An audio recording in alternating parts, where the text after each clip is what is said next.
நம்முடைய அடிமைத்தன வீடு எது? நம்மளை எது அடிமைத்தன வீட்டுக்குள்ளாக வைத்திருக்கிறது? உலகம் ஒருவேளை உங்களுக்கு ஒரு அடிமைத்தன வீடாக இருக்கலாம். நீங்கள் பயன்படுத்துகிற மொபைல் போன் ஒரு அடிமைத்தன வீடாக இருக்கலாம். உங்களுடைய தவறான தொடர்பு ஒரு அடிமைத்தன வீடாக இருக்கலாம். ஏதோ ஒரு தவறான குடிப்பழக்கம், ஒரு பாவ பழக்கம் ஒரு அடிமைத்தன வீடாக இருக்கலாம். இஸ்ரவேல் ஜனங்களே 430 வருட அடிமைத்தன வீட்டிலிருந்து விடுவிக்க சர்வ வல்லமையுள்ள தேவனால் முடியும் என்று சொன்னால், இன்றைக்கு உங்களுடைய வாழ்க்கையை சர்வ வல்லமையுள்ள தேவனுடைய கரத்தில் ஒப்புக் கொடுத்தால், இன்றைக்கே உங்களுடைய வாழ்க்கையில ஒரு புதிய ஆரம்பத்தை தர என்னுடைய தேவன் உங்கள் மத்தியில் கடந்து வருகிறார். புதிய ஆரம்பத்தை துவக்கம் செய்கிற தேவன் நம்முடைய தேவன். இரண்டாவதாக, பார்வோனின் ஆதிக்கத்திலிருந்து ஒரு புதிய ஆரம்பம். ஒன்றாவது, எகிப்து என்கிறதான அடிமைத்தன வீட்டிலிருந்து ஒரு புதிய ஆரம்பம். இரண்டாவதாக, பார்வோனின் ஆதிக்கத்திலிருந்து ஒரு புதிய ஆரம்பம். எசேக்கியேல் 29வது அதிகாரம் 3வது வசனத்திலே பார்வோன் அவன் ஒரு பெரிய முதலை. எசேக்கியேல் 32வது அதிகாரம் 2வது வசனத்திலே பார்வோன் அவன் ஒரு பாலசிங்கம். அப்போ பார்வனை குறித்து வேதத்திலே ஒரு பெரிய முதலைக்கும் ஒரு பாலசிங்கத்துக்கும் ஒப்பிட்டு சொல்லப்பட்டு இருக்கிறது. முதலை, ஒரு முதலையை போல இஸ்ரவேல் ஜனங்களை பயமுறுத்தி ஆதிக்கம் செலுத்தி வைத்திருந்தான் பார்வோன். ஒரு பாலசிங்கத்தை போல கடந்த பல வருடங்களாக நீங்கள் இந்த எகிப்து நாட்டை விட்டு புறப்பட முடியாது. இதுதான் உங்களுடைய அடிமைத்தன வீடு. எந்த மனிதனாலும் உங்களை இந்த வீட்டை விட்டு விடுதலை செய்ய முடியாது.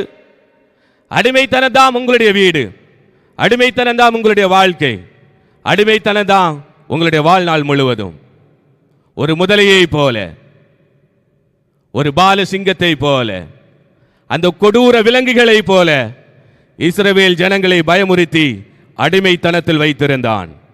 ஆனால் சர்வ வல்லமையுள்ள தேவன் அந்த பார்வோனின் ஆதிக்கத்தில் இருந்து முதலை, பெரிய முதலை, பாலசிங்கம் என்று சொல்லப்பட்டு இருக்கிற அந்த பார்வோனின் கரத்தில் இருந்து இஸ்ரவேல் ஜனங்களை கர்த்தர் விடுதலை செய்து ஒரு புதிய ஆரம்பத்துக்கு நேராக வழி நடத்தினான்.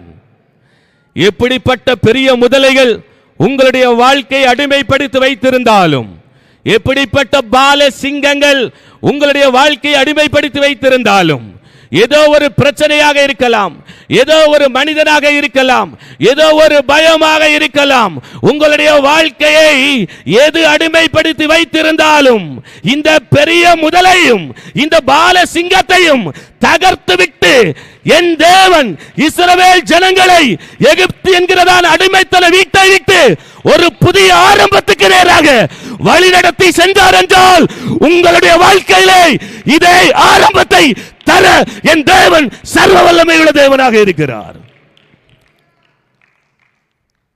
பார்வோன் என்கிறதான ஒரு ஆதிக்கத்தில் இருந்து ஒரு புதிய ஆரம்பம்.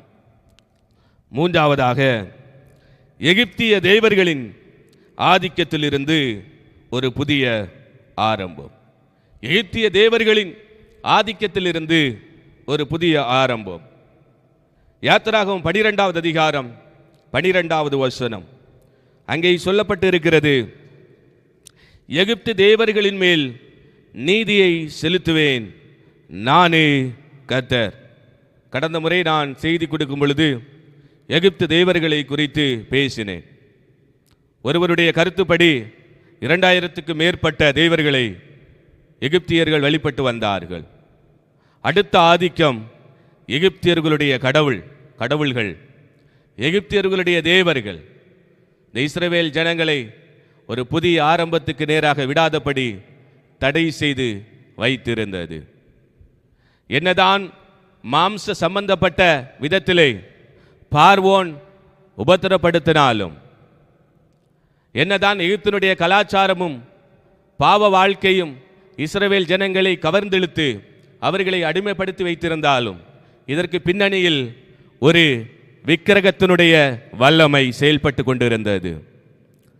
எகிப்திய தேவர்களுடைய அந்த வல்லமை, அந்த சக்தி இஸ்ரவேல் ஜனங்களை ஒரு புதிய ஆரம்பத்துக்கு நேராக போக விடாதபடிக்கு அவர்களுடைய ஆவியில, அவர்களுடைய ஆத்துமாவில், அவர்களுடைய சரீரத்தில் ஒரு அடிமைத்தனத்தின் ஒரு கட்டு, இந்த விக்கிரகத்தின் தேவர்கள், இந்த விக்கிரகங்களுடைய ஒரு அடிமைத்தனம், இந்த எகிப்திய தேவர்களுடைய ஒரு அடிமைத்தனம் இந்த இஸ்ரவேல் ஜனங்களை அடிமைப்படுத்தி அந்த அடிமை வீட்டில் வைத்திருந்தது. ஆனால் கர்த்தர் வானத்துக்கும் பூமிக்கும் சர்வ வல்லமையுள்ள தேவன்.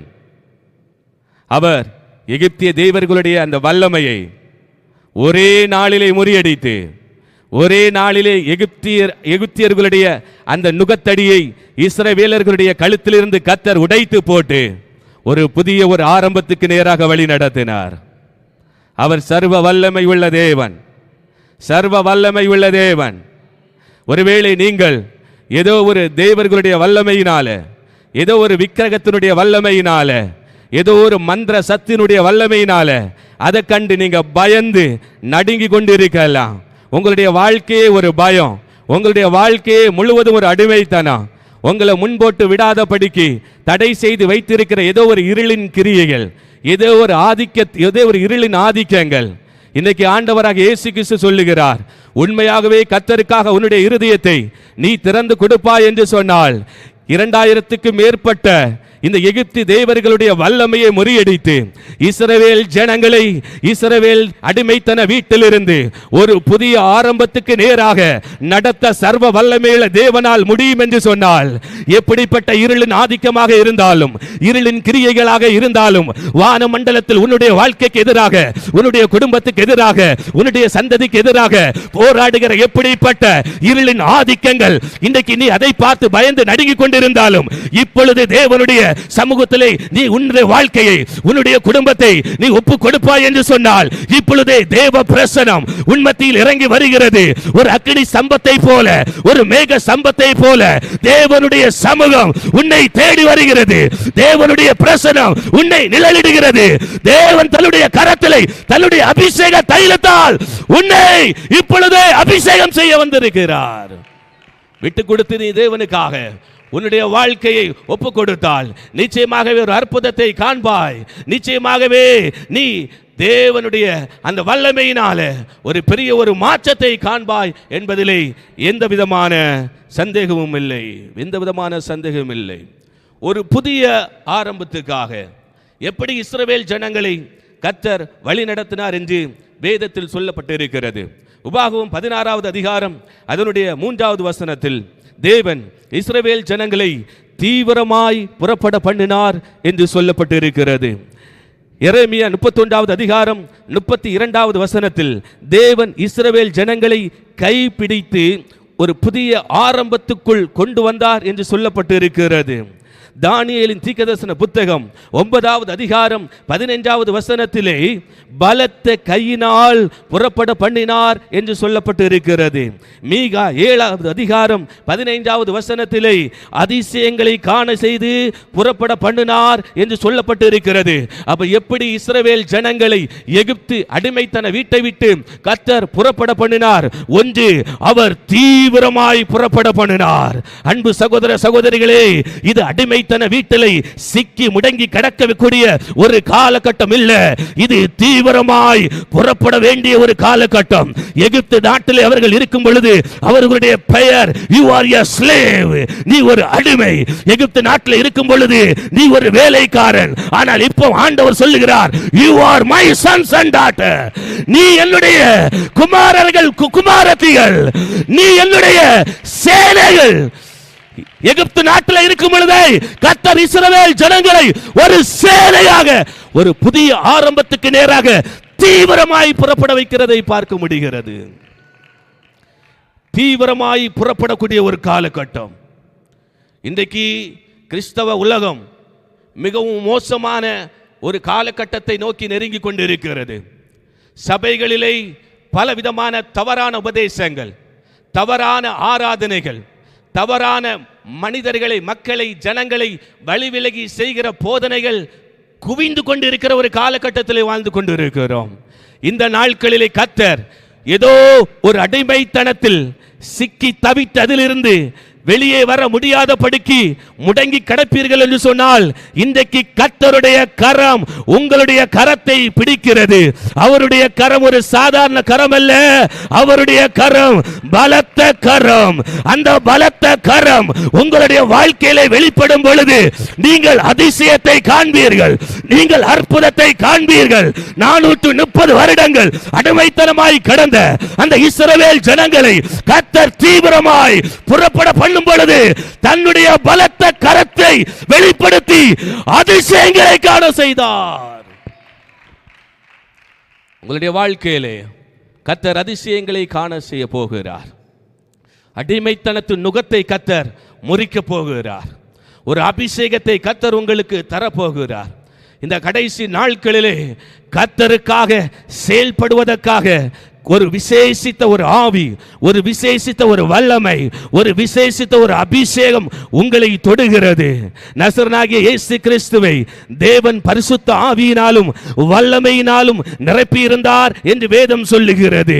இந்த நாட்களிலே நம்மை சுற்றி நெருங்கியிருக்கிற பாவங்களை மேற்கொண்டு தீவிரமாக தேவனுக்காக ஒரு சேனையாக புறப்படுவதற்கு ஒரு அபிஷேகம் தேவை. உலர்ந்த எலும்புகள் இந்த நாட்களில் உயிரடைய போகிறது. உலர்ந்த எலும்புகளில் ஒரு ஆவி இந்த நாட்களில் வெளிப்பட போகிறது. உலர்ந்த எலும்புகளில் சதை வெளிப்பட போகிறது. உலர்ந்த எலும்புகளில் ஒரு நரம்பு மண்டலம் வெளிப்பட போகிறது. உலர்ந்த எலும்புகளில் தேவனுடைய வசனத்துடைய வல்லமை வெளிப்பட போகிறது. கர்த்தர் உலர்ந்த எலும்புகளை தொடும் பொழுது உலர்ந்த எலும்புகளும் ஒரு சேனையாக மாறும். ஒரு சேனையாக கர்த்தர் இந்த நாட்களில் உங்களை எழும்ப பண்ணி தீவிரமாக ஒரு கானானுக்குள்ளாக, ஒரு புதிய ஆரம்பத்துக்கு நேராக, ஒரு புதிய ஆசீர்வாதத்துக்கு நேராக, ஒரு புதிய தரிசனத்துக்கு நேராக, ஒரு புதிய ஊழியத்துக்கு நேராக இந்த நாட்களிலே கர்த்தர் உங்களை திருப்பிவிட, திசை திருப்பிவிட அவர் விருப்பப்படுகிறார். நல்ல கைகளை தட்டி ஆவியிலே நிறைந்து அந்நிய பாஷைகளை பேசி நேரலில் கண்டு கொண்டிருக்கிற அன்பு சகோதரா, உனக்கு கர்த்தர் கொடுத்த அழைப்பு பெரியது, உனக்கு கர்த்தர் கொடுத்திருக்கிற அபிஷேகம் பெரியது. இந்த நாட்களிலே நீ தீவிரமாக எழும்ப வேண்டும். கர்த்தர் உன்னை தீவிரமாக புறப்பட செய்கிறார். ஒரு கானான் தேசத்திலே உன்னை கொண்டு போவதற்காக. ஹalleluya ரபா ஷகலபா ரிபாமா ரகலபா ஷகலபா. ஆமென். நன்றி நன்றி நன்றி நன்றி நன்றி நன்றி நன்றி. புதிய ஆரம்பத்தை தருகிற தேவன் நம்முடைய தேவன். புளிப்பில்லா அப்பத்தை குறித்து கொஞ்சம் மேலோட்டமாக நாம் ஆராய்ந்து படிக்கும் பொழுது, இந்த புளிப்பில்லா அப்பத்துக்கு மாட்சா என்கிறதான ஒரு எபிரேய வார்த்தை பயன்படுத்தப்பட்டு இருக்கிறது. மாட்சா மாட்சா என்றால் அல்லிவெண்ட் பிரெட், புளிப்பில்லா அப்பம். இந்த மாட்சா எதை அடையாளப்படுத்துகிறது என்று சொன்னால், ஒரு புனிதத்தை அடையாளப்படுத்துகிறது, ஒரு பரிசுத்தத்தை அடையாளப்படுத்துகிறது, ஒரு தூய்மையை அடையாளப்படுத்துகிறது. இந்த நாட்களிலே இஸ்ரவேல் ஜனங்கள் பஸ்கா பண்டிகையை கொண்டாடும் பொழுது விசேஷமாக இந்த மெசியானிக் ஜூஸ் என்று சொல்லுவாங்க. அதாவது இயேசு கிறிஸ்துவை சொந்த இரட்சகராக ஏற்றுக்கொண்டு இயேசுவை பின்பற்றுகிற யூதர்கள், அவர்கள் என்ன செய்வார்கள் என்று சொன்னால், இந்த புளிப்பில்லா அப்பத்தை சுடும் பொழுது இந்த அப்பத்துக்கு மேலே கோடுகளை போடுவார்கள்.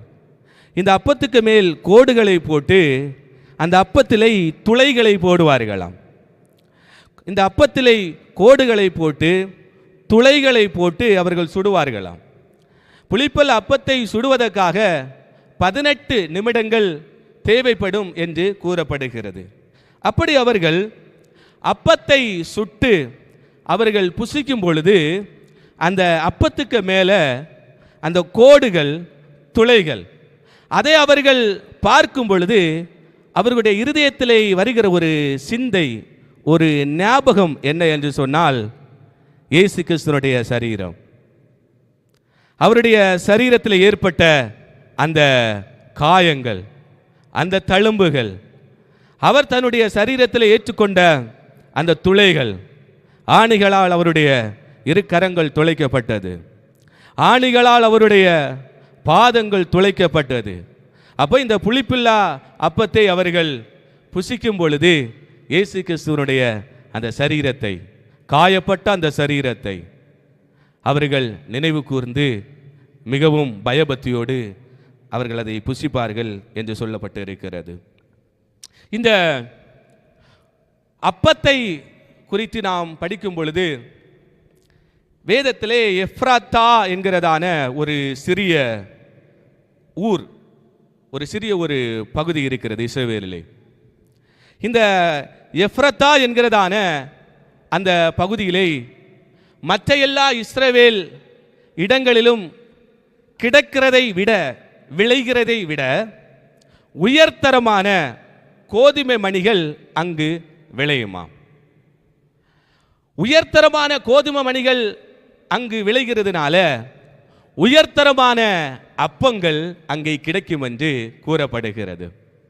இஸ்ரவேலின் பிற நகரிலிருந்து, பிற இடங்களிலிருந்து, பிற ஊரிலிருந்து இந்த எப்ராத்தா என்கிறதான இந்த ஊருக்கு வரும் பொழுது அங்கு கிடைக்கிற அந்த உயர்தரமான கோதுமை மணிகளையும் மற்றும் அப்பங்களையும் வாங்கி கொண்டு போவார்களாம். இன்றைக்கு நம்முடைய சமுதாயத்திலே, நம்முடைய இடங்களிலே எங்கே பார்த்தாலும் கடைகளிலே வடையும் டீயும் விற்கப்படுகிறது. நாம் விருப்பப்பட்டு வடையையும் டீயையும் வாங்கி என்ன செய்கிறோம்? புசிக்கிறோம், அதை குடிக்கிறோம். அதே போல அந்த எப்ராத்தாவிலே ஆங்காங்கே அநேக கடைகளை அவர்கள் வைத்திருப்பார்கள். அந்த கடைகளிலே எப்ராத்தாவிலே கிடைக்கக்கூடிய அந்த உயர்தரமான கோதுமையிலிருந்து தயாரிக்கப்பட்ட உயர்தரமான அப்பங்களை விற்பார்களாம். அப்போ வெளியிடங்களிலிருந்து வருகிற இஸ்ரவேலர்கள் அந்த அப்பத்தை வாங்கி அதை புசித்து அந்த கடையிலே கொடுக்கப்படுகிற திராட்சை ரசத்தை பானம் பண்ணுவார்களாம். இது அவர்களுடைய வழக்கமாக இருந்தது. இந்த எப்ராத்தாவிலே உயர்தரமான கோதுமையும் உயர்தரமான அப்பங்களும் கிடைக்கிற காரணத்தினால தான் இந்த எப்ராத்தா என்கிறதான இந்த ஊர் பிற்காலத்திலே பெத்லகேம் என்று அறியப்பட்டது. பெத்லகேம், பெத் என்றால் வீடு, லெஹேம் என்றால் அப்பம். அப்போ இந்த பெத்லகேமிலே, அதாவது இந்த எப்ராத்தாவிலே உயர்தரமான அப்பங்கள் கிடைக்கிறதுனால் இந்த எப்ராத்தாவுக்கு பெத்லகேம் என்கிறதான பெயர் பிற்காலத்திலே வந்ததை பார்க்க முடிகிறது. பழைய ஏற்பாட்டு புத்தகங்களிலே மீகாவின் தீர்க்கதரிசன புத்தகம் 5வது அதிகாரம் அதனுடைய 2வது வசனத்தை வாசிக்கும் பொழுது எப்ராத்தா எனப்பட்ட பெத்லகேமே என்று சொல்லப்பட்டிருக்கிறது. அந்த வசனத்தை நாம் வாசிக்கும் பொழுது மேசியா எப்ராத்தா எனப்பட்ட பெத்லகேமிலிருந்து வருவார் என்று சொல்லப்பட்டு இருக்கிறது. புதிய ஏற்பாட்டில் வரும் பொழுது மத்தேயு 2வது அதிகாரம் அதனுடைய 6வது வசனம், லூக்கா 2வது அதிகாரம் அதனுடைய 15வது வசனத்தை படிக்கும் பொழுது உயர்தரமான புளிப்பில்லாத அப்பமாகிய இயேசு கிறிஸ்து பெத்லகேமில் இருந்து வருகிறார். பழைய ஏற்பாட்டிலே எப்ராத்தாவிலே, அதாவது பெத்லகேமிலே உயர்தரமான அப்பங்கள் கொடுக்கப்பட்டது.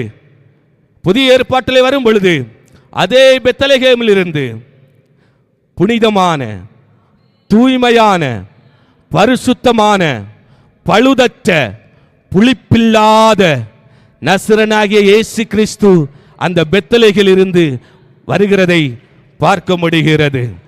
பெத்லகேம், பெத்லகேம் அப்பத்தின் வீடு, உயர்தரமான அப்பம் கிடைக்கிற ஒரு வீடு. அந்த வீட்டிலிருந்து இயேசு கிறிஸ்து நானே ஜீவப்பம் என்று தன்னை வெளிப்படுத்துகிறதை புதிய ஏற்பாட்டிலே பார்க்க முடிகிறது. இயேசு கிறிஸ்து 30 வருடம் தன்னுடைய தாய் தகப்பனருக்கு கீழ்ப்படிந்திருந்தார். 30வது வயதிலே அவர் ஞானஸ்தானம் எடுத்துக்கொண்டார். தன்னுடைய ஊழியத்தை ஆரம்பித்தார். தான் ஊழியம் செய்து கொண்டிருக்கும் பொழுது அவர் அதிகமாக அப்பத்தை பயன்படுத்தினதை பார்க்க முடிகிறது. மத்தேயு 15வது அதிகாரம் 32 38 வரை வசனத்தை வாசிக்கும் பொழுது இயேசு 7 அப்பங்களையும் சில சிறு மீன்களையும் பெருக செய்து 4000க்கு மேற்பட்ட ஜனங்களுக்கு உணவளித்தார் என்று சொல்லப்பட்டிருக்கிறது. உணவளித்தது மட்டுமல்ல, 7 கூடைகள் நிறைய மீதம் எடுத்தார்கள் என்று சொல்லப்பட்டிருக்கிறது.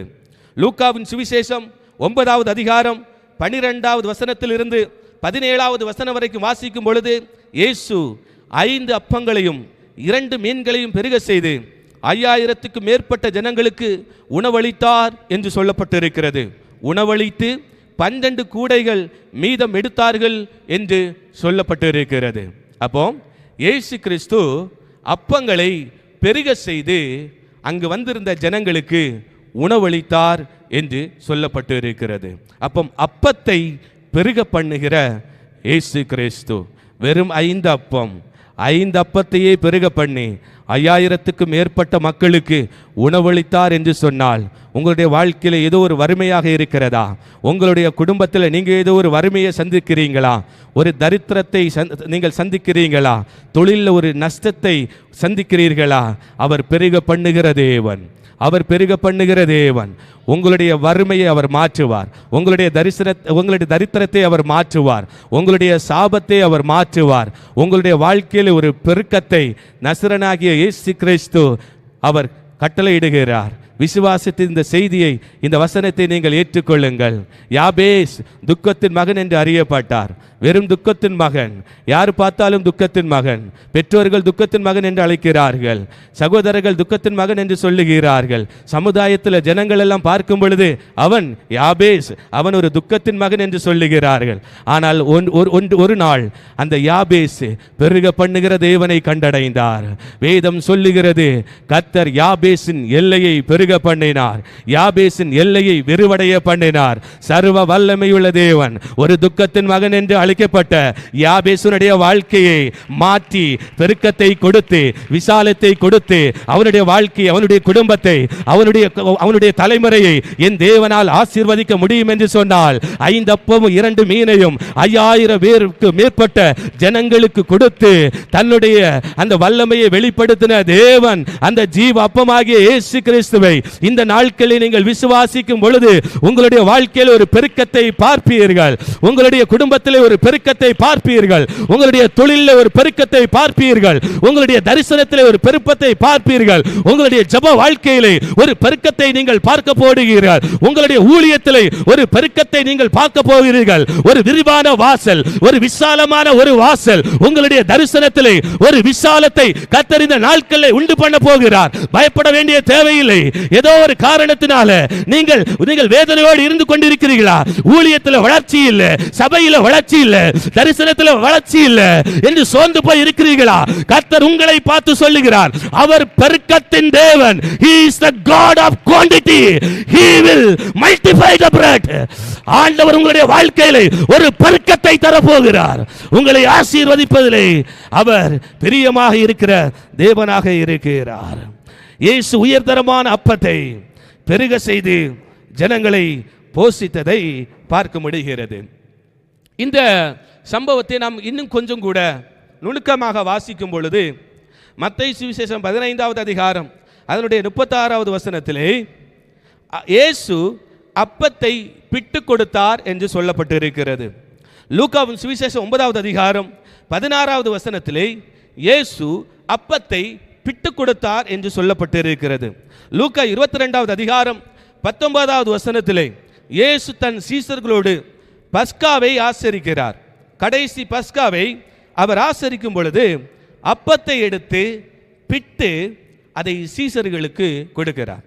சீசர்களுக்கு கொடுக்கும் பொழுது இயேசு என்ன சொல்லுகிறார் என்றால், இது உங்களுக்காக கொடுக்கப்படுகிற என்னுடைய சரீரமாக இருக்கிறது. அப்போ அப்பம் இயேசுவே இந்த இடத்துல மிகவும் தெளிவாக சொல்லுகிறார், இது என்னுடைய சரீரமாக இருக்கிறது.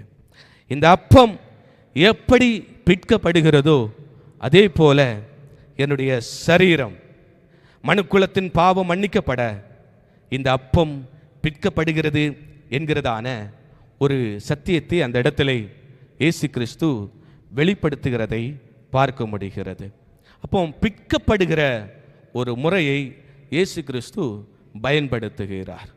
எப்படி இந்த அப்பம் பிற்கப்படுகிறதோ அதே போல என்னுடைய சரீரம் பிற்கப்படுகிறது என்று சொல்லி தன்னுடைய சீசர்களுக்கு வெளிப்படுத்துகிறதை பார்க்க முடிகிறது. இயேசு கிறிஸ்துவினுடைய அந்த சரீரத்தினுடைய பாடுகளை நாம் வேதத்திலே படிக்கும் பொழுது இயேசு கிறிஸ்து வாரினால் சவுக்கினால் அடிக்கப்பட்டார் என்று சொல்லப்பட்டு இருக்கிறது. பழைய ஏற்பாட்டிலே உபாகமம் 25வது அதிகாரம் அதனுடைய 3வது வசனத்தை வாசிக்கும் பொழுது ஒரு குற்றவாளியை 40 அடிகள் அடிப்பார்கள். 40 அடி அடித்து அவர்கள் விடுதலை செய்வார்கள்.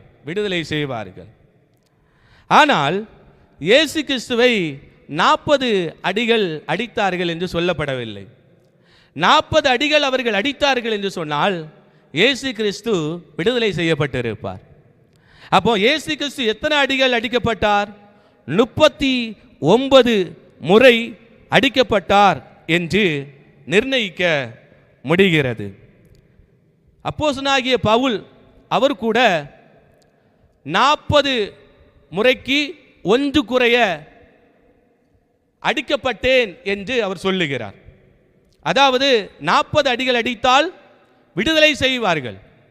அப்போ 39 முறை இயேசு கிறிஸ்துவை வாரினால் அடித்து அவருடைய சரீரத்தை அடித்து அந்த சரீரம் எப்படி ஒரு அப்பம் பிற்கப்படுகிறதோ அதே போல பிற்கப்பட்டது, கிழிக்கப்பட்டது என்று வேதத்திலே படிக்க முடிகிறது. ரோமர்கள் குற்றவாளிகளை வாரியினால் அடிக்கும் பொழுது அந்த குற்றவாளியினுடைய 2 கைகளை சங்கிலிகளினால் கட்டி விடுவார்களாம். சங்கிலியினால் கட்டி அந்த கைகளை ஒரு கம்பத்தோடு இணைத்து இறுக கட்டி விடுவார்கள்.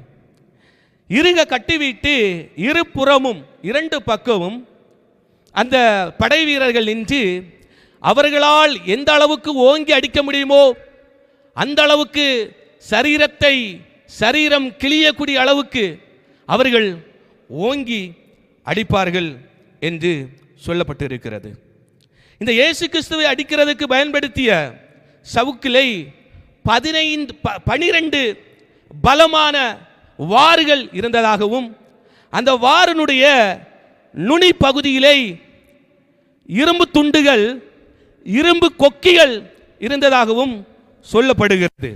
அப்போ அந்த சவுக்கினால், இரும்பு கொக்கிகளால் உருவாக்கப்பட்ட அந்த சவுக்கினால், அந்த வாரினால் இயேசு கிறிஸ்துவினுடைய சரீரத்தை அடிக்கும் பொழுது அந்த கொக்கிகள் இயேசு கிறிஸ்துவினுடைய சரீரத்தில் அந்த கொக்கிகள் அப்படியே பாய்ந்து அந்த சரீர சதையே அப்படி கிழித்து கொண்டு வரும் என்று சொல்லப்படுகிறது.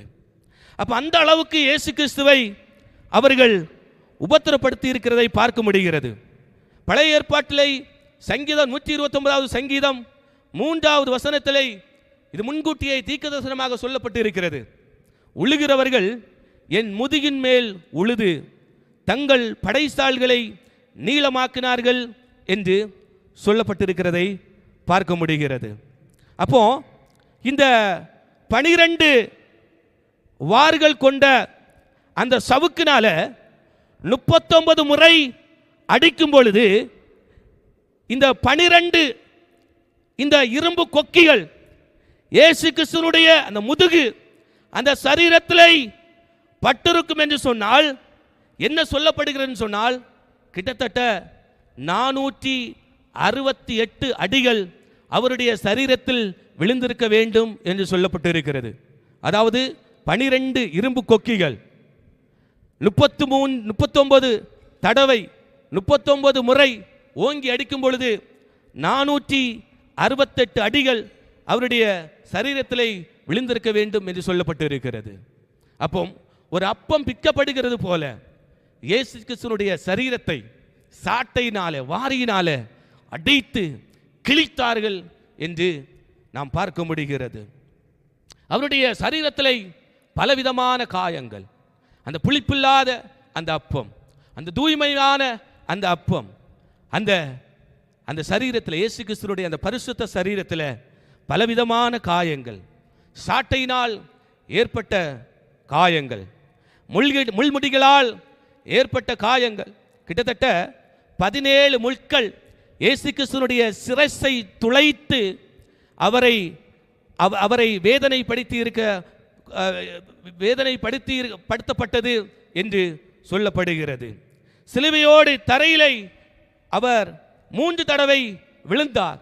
விழும்பொழுது அவருடைய சரீரத்திலே பல காயங்கள் ஏற்பட்டிருக்கிறது என்று சொல்லப்படுகிறது. கைகளில் கால்களில் ஆணிகளால் அடிக்கப்படும் போது ஏற்பட்ட காயங்கள், இயேசுவினுடைய அதாவது முதுகு பின்புறத்தில் மட்டும் 150 ஆழமான காயங்கள் இருந்ததாக கூறப்படுகிறது. அவருடைய முழு சரீரத்திலும் 5480 காயங்கள் இருந்ததாக சொல்லப்படுகிறது. போர் சேவகன் ஈட்டினாலே அவருடைய விலாவிலே குத்தும் பொழுது ஏற்பட்ட துளைகள், ஏற்பட்ட காயங்கள். அப்படி ஒரு அப்பம் பிற்கப்படுகிறது போல இயேசு கிறிஸ்துவினுடைய சரீரம் பிற்கப்பட்டது.